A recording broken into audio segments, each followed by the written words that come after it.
Tele ia mawhawhanga o tangata.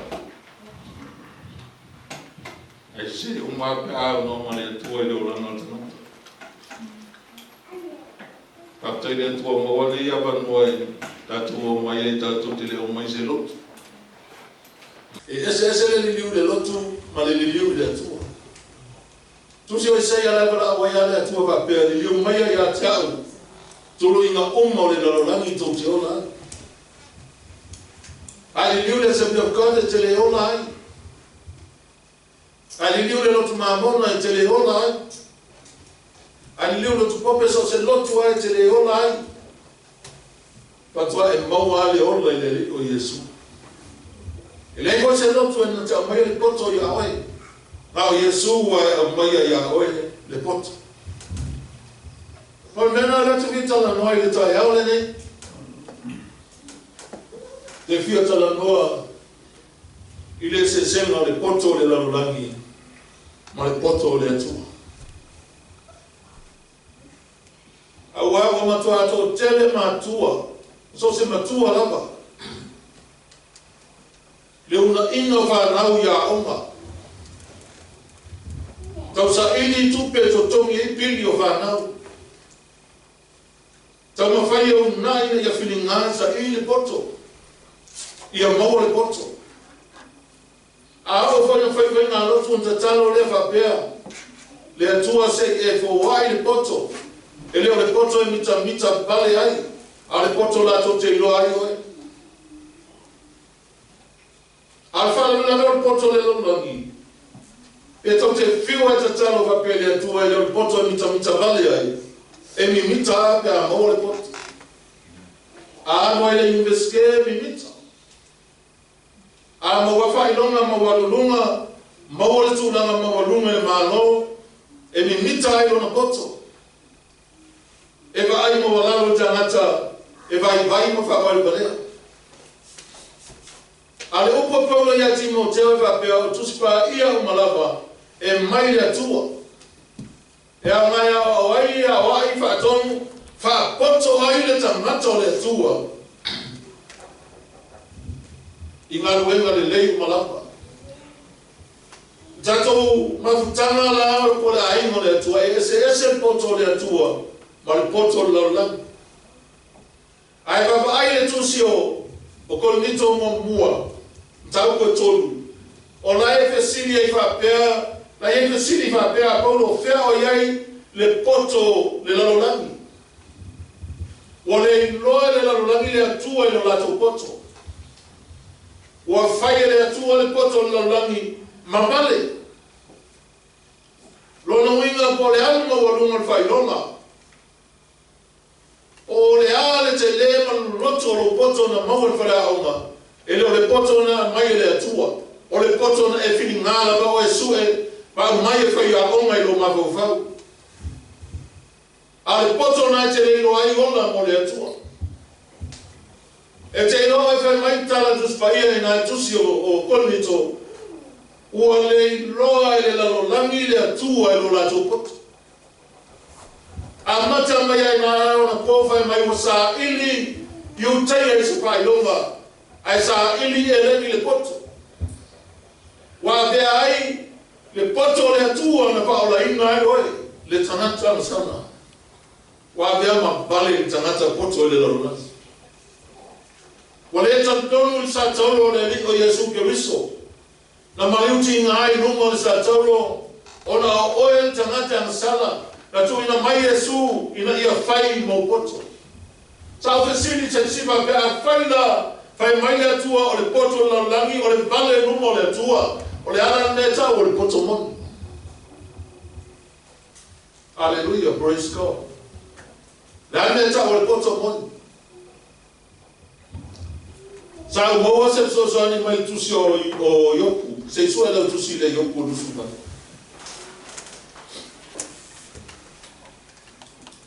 E te lo e fa pe o le poto o le atua le mo e tonu fa le onga le o e tato kana. E le to tinga ina tato e tau fa tonu. Amen. E le tinga ina tato e tau a popua. Se manu o le poto ale na e a bea mawha manianga i o tātou o langa. Le o langa o tātou whānau.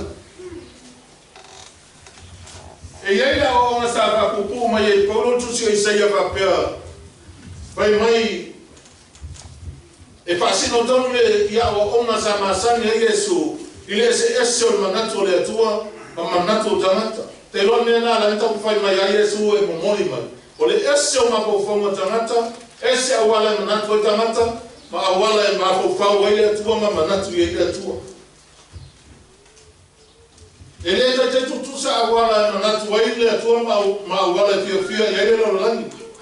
I se isi whapunga e le tutusa le poto masani o tangata o lorangi ma le poto o le atua.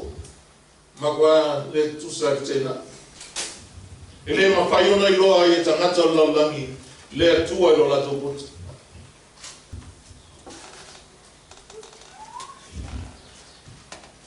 Ma nei a whaitau le leo tusina. Whaitau a mate tulua, le whaiku whaitau ai. A whaitau o tua wa umai le matara pūwana oi. E le tile te whaiku ma nei a na e so sa mtele i a oi. La whaitau la whaitasi pa tulua i lalo i a.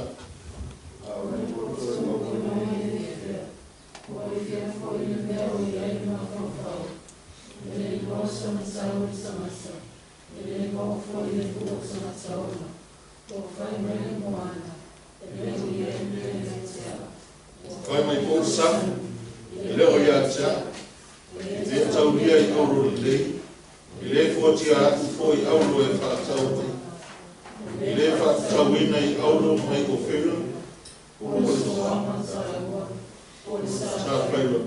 ele faz tudo sai aí ouro mata, ele estuda aí na folha de tema ouro lei, ele está agora no tamanho da cabeça. Agora não é possível se vier termina.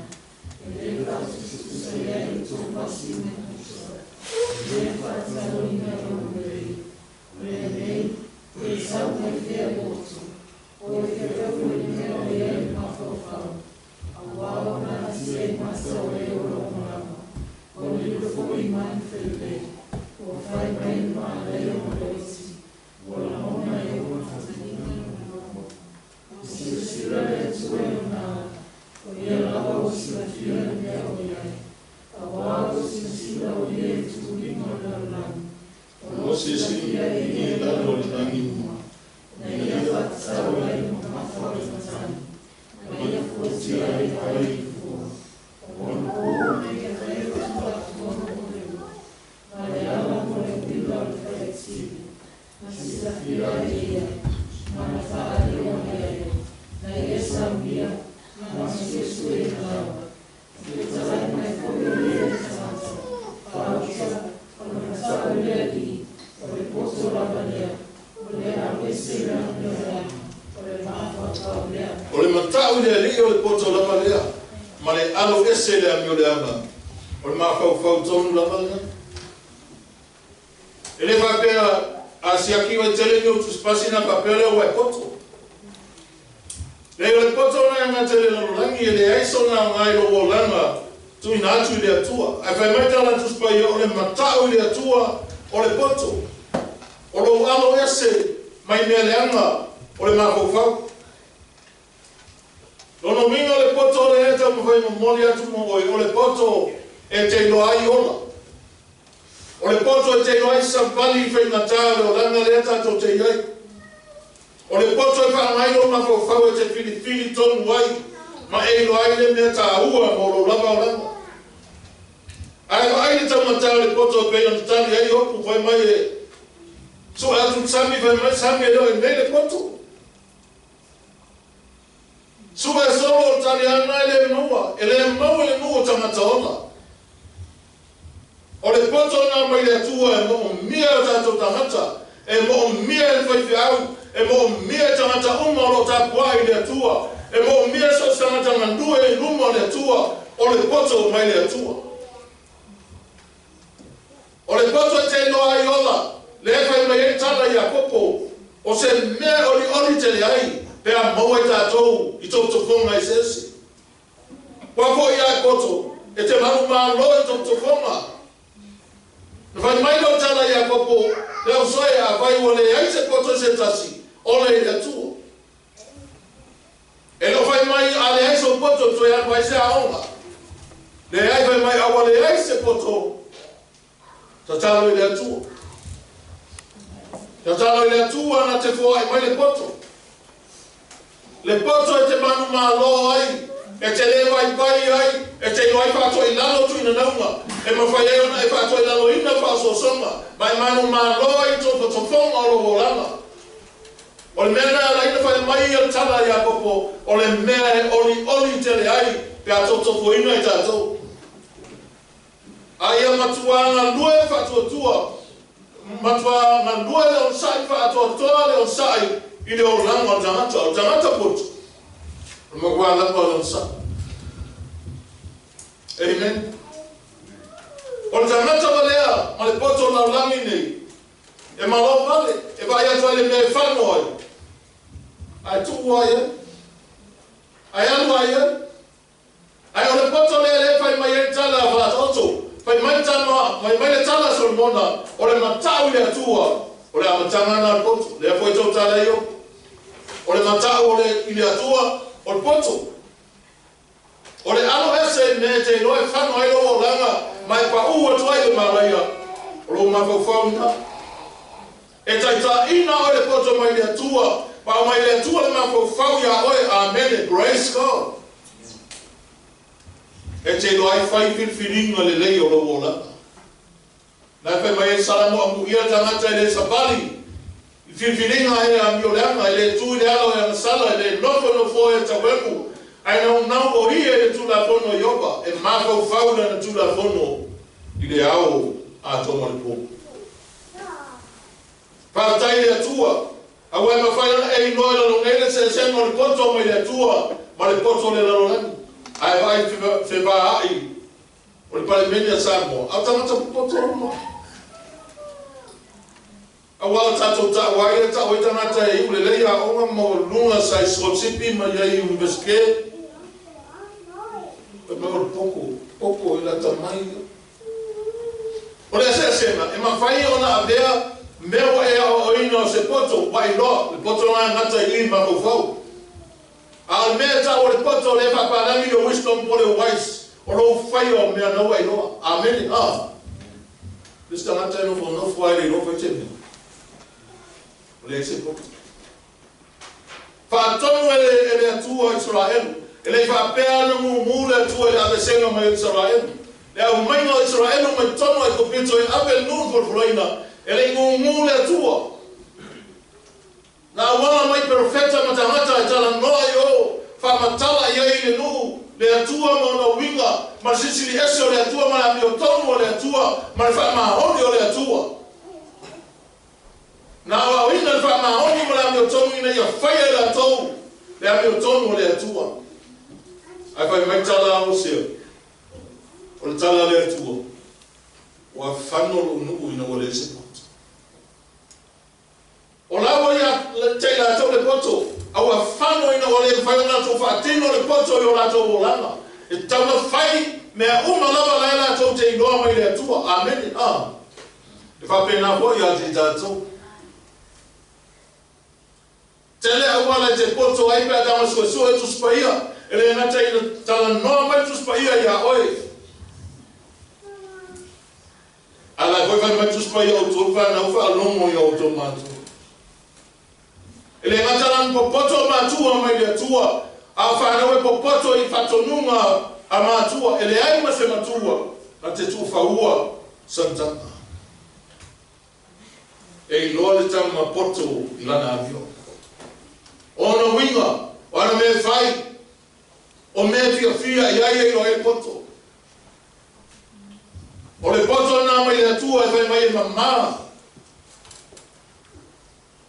te lo me na le pisa jamata le se poto na fai mai tala ya popo yumta mu le ya mai fia to ko misa o ya toto mai mana ona tabu to ya toto ai o te whawhetai le atua, ino ka wha inoa mai a te tātou. Ile neita ya wena ya bea o tangata e toi wheni ulu wailo mafofau. Te toi nofo i lalo mai mafofau atili. E iei la risi poto e te tauna maua e tutusa ai tangata uma. E poto mai au tangata ele ia onga ma tangata uma. E tutusa ai tangata uma. Ele ai sa se sili atu luma. Na i o lesi tangata. Pe ai ai le atua, le poto mai le atua. I le oranga tangata. Te ilo o tala na tuspai. O fai Yesu. Motato, moto fai meta la po to no ta to val au na ele to tele ni e poto, ele to tele ni ali, ele to tele ni fai pule. Ai vo fai Yesu motato poto. E talia lo tangata Yesu poto la, ele to ya me fai me e po longa ai, amen. Ah. Ele to yo so me ya fai nai. Ai lo sa bali I le upo le atua no whatonu mai. E sa bali mo le whautauta le tangata koto. Tato noa e te le tangata. Pe poto e avata bali. Ai so aron mo mai. Ia, e una chenga le whauto. E poto le whautauta poto le lololangi. To e poto le ana poto le lololangi. E poto mui mui poto le lololangi. E poto tau whale ana poto le lololangi. Ar poto mai le atua. Hallelujah. Praise God. E wha tumu ina ai oe le atua. Nā bea leo no o langa. O se o langa I loa whai lea mi o tonu mo le atua. E wha maoni I rumo le atua. E poto e tapuai. E poto e pese. E poto e tautala I rumo le atua. Wana mea umai whai. E poto I rumo le atua. Praise God. Sao no homo mako kopapel. Whai la le rumo. Ele ai a maskangata valea e sao de ola e whāpā. Ele o tau tala ni valea voile le. Ko a koutse poluru wa seanga e kūkolkas. Ale valea le tau tala e te ilo tangata valea e whai atua le mea e le anga e whai. Ele ilo whika lona mako whau. Ele ilo te tu na ilo na mako whau. E tau whiofi ma mauro na mako whau. E fia poto. Te lo Israelu e se le pele I le atua. Ai vai mai le atua I a Israelu. O wana e le o tō wana. O manatu e le o tō manatu. O mena e ino I le atua le tangata va fia poto. Ma le tangata e le whaalongo e le ustai. E poto I o manatu. Te loa, kasi nga, e whai maua le pai la au o le coronavirus. Ai le mose pai la au le mea leo le poto I o amanatu. E ke oki ai a. Ke oki ai a pe poto ai o manatu. Ai te loa o le tangata fia I le atua. Le tangata e wha maua lalo na loto I runga o le atua. Ai anu le atua, whai mai tala mika. Whai lea mi o tonu na mnau le alofa a whio ai ma le atua ma le loto e whamo o lano. Tangata poto na. E te vai le poto ka lalangi ka mwhai a whia e ruma. Au le poto na e ta tau na maua e tato umalamba. O le winga na tai au nei ma le upo le atua. Ia oe le poto mai le atua. E le toa tau awa oa I fua o e se tangata. Te le toa tau wago e te whale a onga e toa su LPA. E te anu wā mai sabali me whai mai e le atua. O oe le tangata ua maua le poto mai le atua. Wa tai oe le angapa ia o le atua. Wa wha tonu oe le atua e le umalama. Ai wha tai le poto mai le atua. E no se poto tangata. A le poto mai le atua. E ma whai hei ono una ia lo mo langa.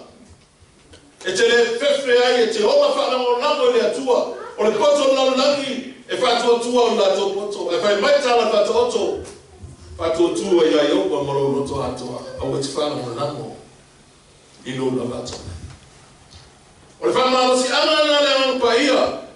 Ma la whanau si na mo tatou.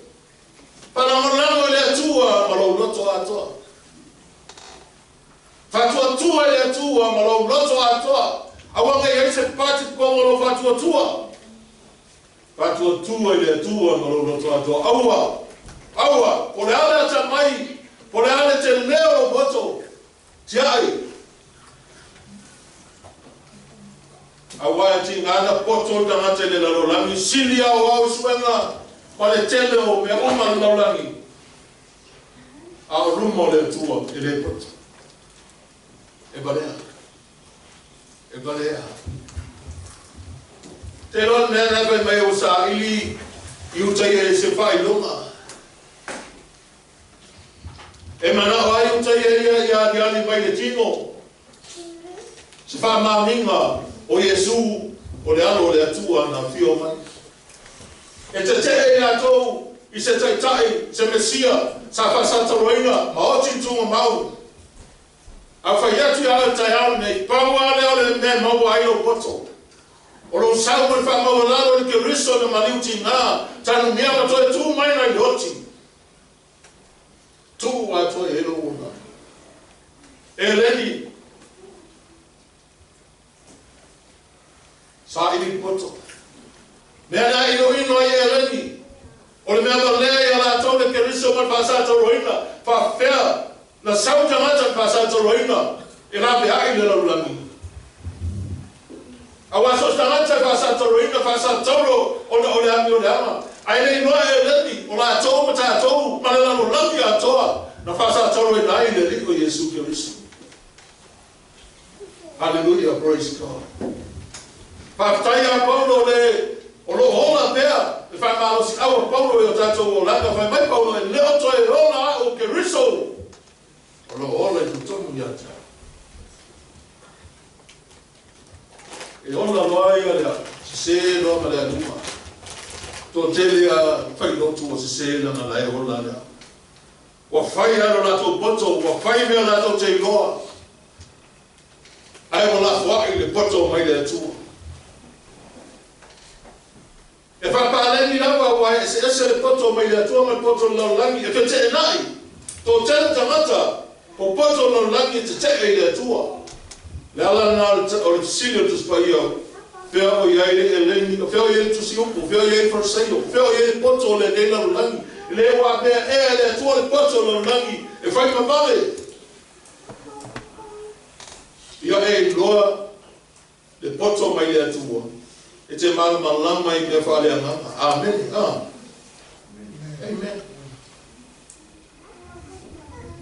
te lo ia e o fa le tino la e le tai e lo me ale e ana fai mai lo tu spa ia e lo e tana fa le tino me ale nanga o le tuo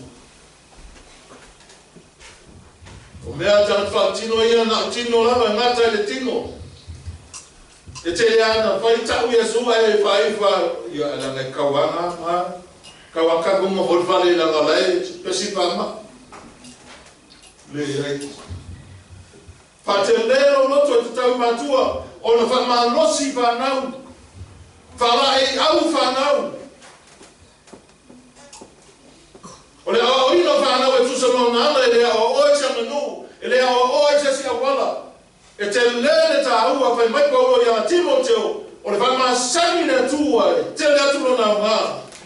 Ai titia lea ngā i le whamasani la tima. A o tama tusa maunana wa a o le matua. E le toi te ai se, e le popole ai si matu. E o ai whai whiau e le popole ia lato whanau. E te lo e ala no pule. Langa e le alu tana te poto i se oi. Nga tana te valea. Nga tana te valea e alu i se oi. E le alu e tana te poto i se oi. E leo le hono le milisi e loa i poto. Ai fai mai tana tu spaia. O le alo ese i mea le ana. O le mafau fauna. Le mafauna wa mai le tua. E so sanga le tua lo mafau. E fa mama lama le tua lo mafau. E mafaiana e so sanga le stamata mai alofa. O le poto la langi le ese alofa. E o la ia. E mau le poto volele taku va pa ni selfish. Malatu i vaia na oia. Ai poto I mai le atua. E te poto le whaola. O le na fio mai la te ai na lorangi. E te ai ma le alofa I so stangata. O vai ma se ese. E te tau vai e te tai. Ia sao nana. E sa bali ai. Pai mai ane le o ako o malama. Ai nau sau. Ia whaai lo atu ia te utole malama. Le malama moni le na. Na te wha malama maina tangata o mai lona ma leo mai le lono langi. O nana winga le tala. O le malama lama o le winga o le malama lama o le poto. O le poto pai mai. O le poto o le ola. O le malama lama o le iloa. Malama lama loa. Ia Yesu pa malama lama o Yesu. Le toi vane nefu ase me ia oe. Wai loa sostenga te sasi ai. E te lamona wa sero vai wa se. Sa wa ai ta malo ta bita le no langi. Wa ai le la po ta mata wa ai le ora la to bisingisi. O la to sepe na mata mai la to bisingisi. Una ta mai nea vai wa hola. Wa la po po la to tino. Ai to no wa ta bita mai o u la ba o fa ia ma ba. Wapa ayatu ya tena to wale fia ya tua alaman wia. Ma pele la se e yo ma bai. Ai pai mai lanta la wa. Foi ya ma bai ma lo manatua. Wa tu sai ya man man. E no tanto balia. Tu loa na no tangata le tangata le fele tu a tangata valea tangata le fa longo le tu le sta le tu poi metta la tu spaia e peia il manu na fanga mo le aso e fasia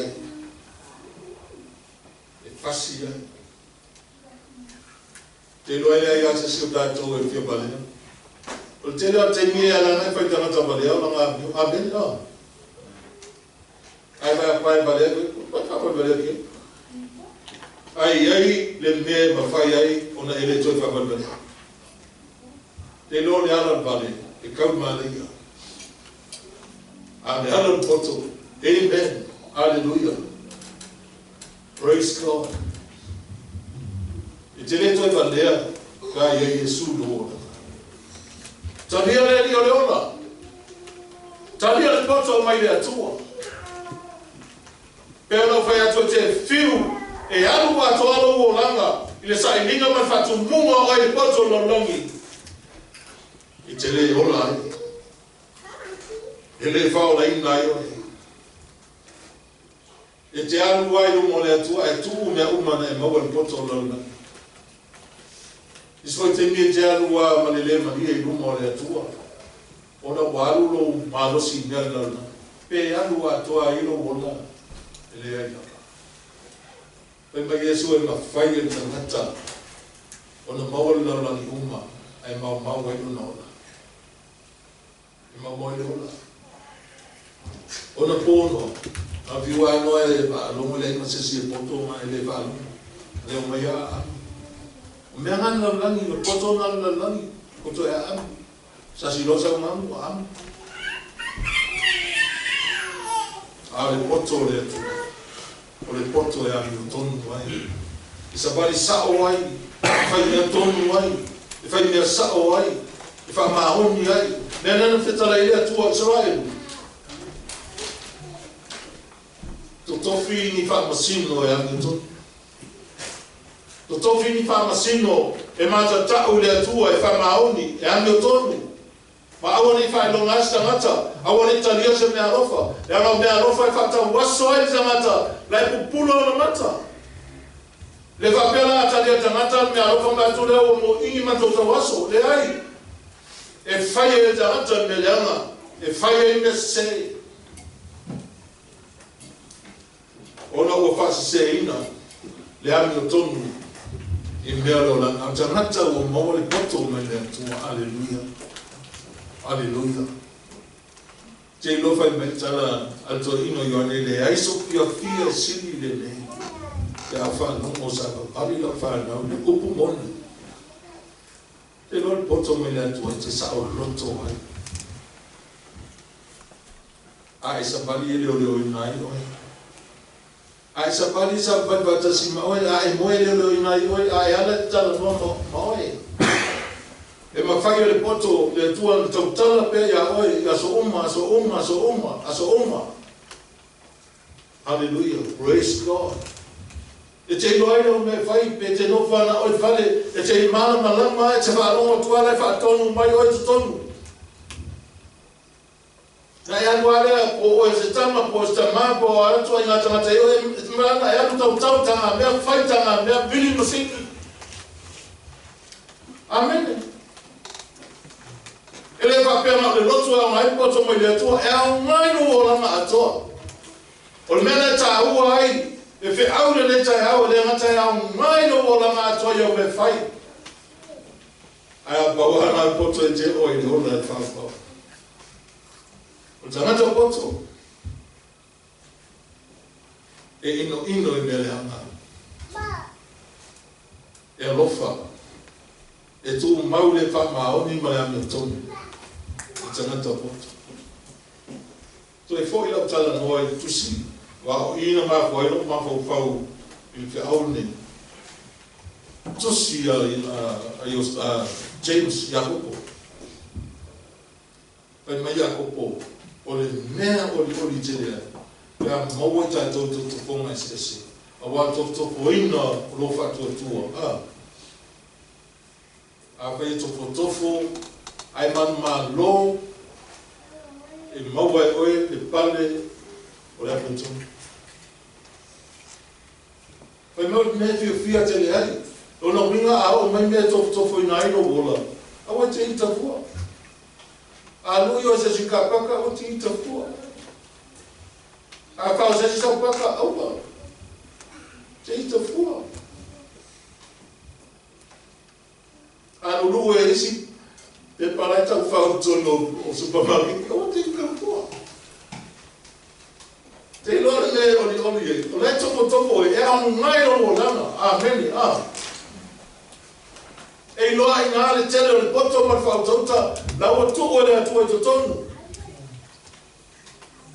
E au ngai me fitai ai ma lo molanga. E loa i le tupu i lunga lo wola whatuatua i le tupu. Te lo whatua e tupu lo whatuatua ho le e pa ai atu i fua o lo whatuatua. O au ngā ruenga le lei e te whai. Amen. So se ngā ruenga le lei whai. O inai lo ai le fua le whatuatua moni o tanata. O lai whatuatua le atu. O ai se si o lai eke ono ai le suru e te ki o mai ai. Dio so whai. Amen. O lai ai me na fi ai ana e kuku le lau i le te ki o so mai ai. Awa kai metus pa ia o lo tatou olo mawalunga. O lo tatou manosi.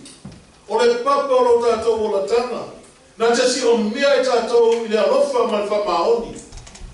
Alleluia. Praise God. Ai mawhawhawha le ngangala. E te inuai a so mai anu la maluenga. O lai si o mea o i le alofa o le atua. Amen. Praise God. Lai le pae o inuai mata o lo tino. Ai lai si o ai oi. I le alofa o le atua. Nga tahata wa i le poto o i le atua. E malama lamba e lo tala lewa i atu. O le olo whai mai tala tu spaia. O i oba o le olo mawalunga. E sulu whai ai tangata mi o tonu. O na sao hai dea. O wha pēro mawa whautai mi le i o mai corona. Se ame sulu whai tangata mi o tonu. O i loa mea i a o me me wha pēro tangata mi o tonu. E sulu i ai oba. Amen. E sulu i ai oba o na sao hai dea. E ke sulu i whau mai. E uma lo koko ma kui fafo e fo mai. Ma fai maalia tu alo ola. Ai sunu ya yoba. Hallelujah. Glory to Jesus. Hallelujah. Pai mai tu pai e sola ya yoba. Ona sao ai na. Hallelujah. Te doa. Sa tu pulo ma ko fa o no ma wa o ta puni. Ai poto mai le atu, te le tō pisa, e le koe le nesi kongoro mai. Amen. E file mū le ungari, e file mū mea oma. E loa au mana po wai so sta kitao. Namo au mai le atua le poto ia tatu. Le poto e whaatino. Pai mai Yesu o leva anomo ia upu mawhaia ia. Ka atu sei e tangata poto e whaulo na whale e umo e papa. Pai mea tangata poto pau e whale. O le papa. A tangata poto la langi aru whaulo mani maunga. Sau lole ti munga solo ni maunga solo i pai mani. A tangata poto le tala noa Yesu. O tangata e whaatusa i tangata e whaalomo le upu ale atua. Ma whai ni upu le atua. E le na whaalomo. O tātou e mo mia le atua tātou e whaalomo ma whai. E le whapena whaalomoa. Ko tele a tangata i la tamalanga mai le o langa. Ka te whaalomo i tangata koe me maa mai la. Maa la. A maka ngai o langa no kaukia. Ai a maa nei ele la unga toi whai tangata la maa nei o maa nei e ma tangata. Amen la. Koe oli e male atua ua olu le poto le atua e to tomo lo o langa. Amen. Te lo le poto mai le atua e. O le fia ia rofa ki soso ami. Amen la. A le poto le anga vole le koe ngā mea hole le kamiki whai ngō whenga mana maha. Ai o kō mua o le kumaro ai o lo. Ngā humanga ai o lo le aru lo le a kō mnampe kolo. Koe poto le anga. Poto nā le laro rangi. Pai mai o tuspa ia i le mamaha. Koe poto le anga. Ai whape tai le atua ono le poto. Pa tai le atua ono le liko Yesu. Pero tau tino, sa tuli a mole a onga. Ufa kia. Wali, li lopo fesa kongo mamao lau ke ka Amerika na le lau simili. Ai whape tai o lau le poto moni leo a mai le atua. Wai fifilia i le tangata. Bye. Te lola winga na tala kaulo, te whaau ngai le atua, le mea valea, te whaau ngai le atua, le mea vai. O le alo vai, le alo valea, ai a oe le rio Yesu, wa e maa rosi, wa ma whai on e manu maa lo i tuna launga, ma lui o leo langa. O le alo e lo vai, wa bea oe ma tangata, manu maa lo ma maa rosi. O le valea, e te poto ono le rio Yesu. Tele toi popole, e whaatono mai a Yesu lau laa, ma mea te whaia, amen a. Sao? Mea nai, e le popole ai ka ai ai Yesu leo langa, mai whamahoni leo langa, ia Yesu leo langa. Pai mai tala, a tamano poto son mona. Peo langa, peo sana tala e whai se whanau, alai whai tupulanga. O le matau, i le atua o le amatanga, patoa e poto ana ua e matau le atua. Ai le koe atu e vai mai ai o le matau le atua, o le poto na. Ma le ano ese me le anga, o le mawhau na. Nā mai le atua le amanga, wha malosi ai alofa ai, ma mawhau tonu ai. Nā mai le amanga i poto, o le amanga o le atua, o le amanga o le poto, ma le ata mai o le langa le malama, aleluia.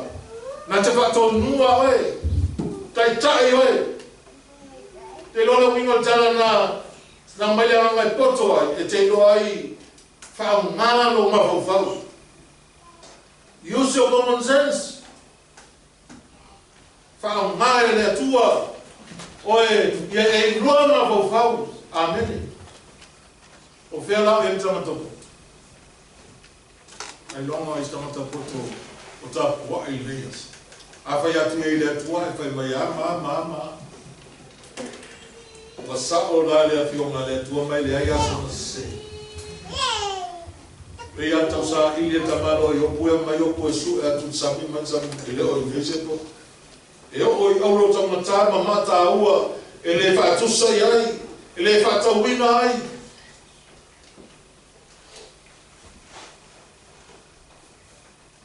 Ai o mai lalo wa fe mai o su e le mo tanga tola ai o i foi lalo Ai fai mai tala i opo pe o tala a Solomona. O le mataku ia i oma. O le potona. Aleluia. O le mataku ia i oma le potona. Ma le alo ese me le ana. O le mafofau. Pamilia le tu lo luto. E o iena le au ngā i lunga le atua le potona lala. A me mita i o mātua pe a potona lala. Ai la te whati ngā i o mātua i le potona wai lala. Amen. Amen. Ai e maua le potona me le atua. O le matua kia fia o mātua. Fai metus paia. O le tamo poto. E lo tau tala la le poto le mo whare au. Tau tala i le poto e maua le matau le atua. O le tamo poto. E fia i lo tama. Ta longo le upo lo tama. Awa foi te tūla fuai. E fai atu lo tina. O le tama malea. E fai moa noa le tina. Wa ko tina ke e wawa ia ia tama. A mea uma ia tala noa tuai. Tusa o le tufa le ananga. Yo po ia o tiva noa pia ko ai pareses. Yang ai vai mamau te lori potona ena o le Solomona i le atua. Whaari le atua ia Solomona, whaai kotua i lau tana. Pai mai le atua whai mai au. O le ase mea e te mana o iai o te whaia ia oe.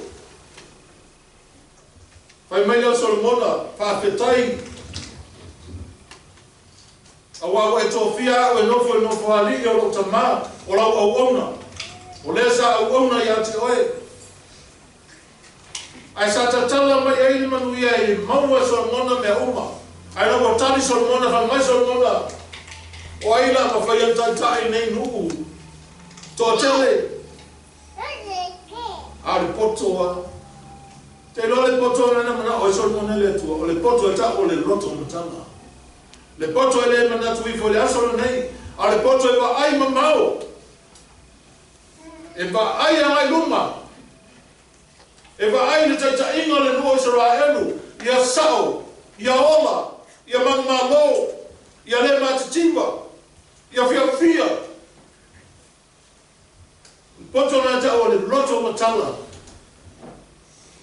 Na ole ai Solomona fa mai le tua wa ele ole mai ai sisimia. Ile oa po te mau ainga. Wa ele ola mai fa popolo ola ia umi. Ai wa e ola mai le poto. La batu ia oe le poto ma mea lapa. Fai mai a popo a ole ai se poto o soe. A oe ai se si ele ai le poto le. Po ole ai se poto se si. Ta talo ele atua na te po ai mai le poto. Fale le toi ma ta ua. So sta mata ke siano le toi poto fale lo langi. E maua le atua le tamato poto ia na tonfiti. A tamata ke siano oe ai le poto le liko Yesu. Le poto e alofa ai, e ali o tomu ai, e whamaoni ai, e ono sai ai, e usitai ai, ma sabari ai, ma whamawalalo ai, i luma o le tua. A pia i tātou ma tamata poto. I le poto. Le poto na le maua. I whare a oma. Poto e mau I whare a oma te mau ai oi rautau hipi. Ai le ai masona o ngāia oi lumo lea. Se vare maa, wa e taria le poto mai lea tua. Na abe e se umalore o le poto na esa e ola ai poto lana. Lea ngai mau ai lea tua tangata po poto. Ia la tau fiti. Ia lea li mai nana tonga fiti ane e kai tamita a. Tangata poto lana. A whai konga whikia, konga whiki. E maua I lea tu. Ai a rofa le atua ia, o ia e fia maua le apoto. E te le tina ina e tau, adu e tutongi so pili, mai to ia no se pare hao. E te maua I le poto moni, I le alifa olo Yesu. Le poto e atia e ai lo aina, atia e ai lo orana. Le poto e tes, e fa sawi mai oe e mai le amo le orana. Le poto e te loai alo ese mai mele anga o leolanga. A wa al tangata poto e va ai atu le mea e whano ai le mele anga ma alo ese atu. Pa vea e maua le poto. Tō anga e whaitau le upo le atu. E a wao mai koe le upo le atu ai e maua le poto. Ia ola le upo le atu ai lo olanga. O le poto ona. E te ola ai. Ma e filifili ai. Ma tonu ai au filifili nga whai. E poto le na ole i Solomona i le atua. Fua i mai le loto matana. E leo se loto moe. E leo se loto reta apuni. E leo se loto lewo loka. A le loto matana. Le loto e va aia i ana i luma. Ia va aia tua le me whanua. Ma e alosia. E le tua e mea i o lana o se tangata. E parua whaatasi ni mea. Mea le leima mea le ana. E le tua e pei ai o le o lana tuai sa ei ai. Lana e whai mai tuspa ia. E sina pia i oga le alo e amu tonu. Ai whanu le alo e amu. E leo se poto whaafolina. A le poto ma whai, ma o lana. E te ola i, te ola i whakoi o, e te ola i whawhenga duenga, te ola i tono lo a inga, e te ola i e pā oe, ma so stangata. Pamire tu e lo lo